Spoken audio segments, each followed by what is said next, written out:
Hello everyone, assalamu alaikum. How are you all? I hope you are well. Welcome back to my channel in this new video. Today's video, how to add pixel watermark in Microsoft Publisher. So get ready started. At first open your Publisher document. In this video I will show add pixel watermark. Now going to the view menu option. Then click for a master page option. Now we going to the insert menu option. Then click for a picture option. Now find your picture. Now select from picture, then click for insert option. Now resize your picture. Now go to the format menu option, then click for a picture option. Now transparency.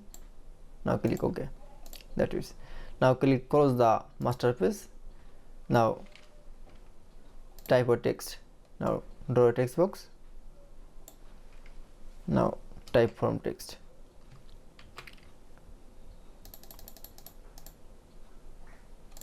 That is.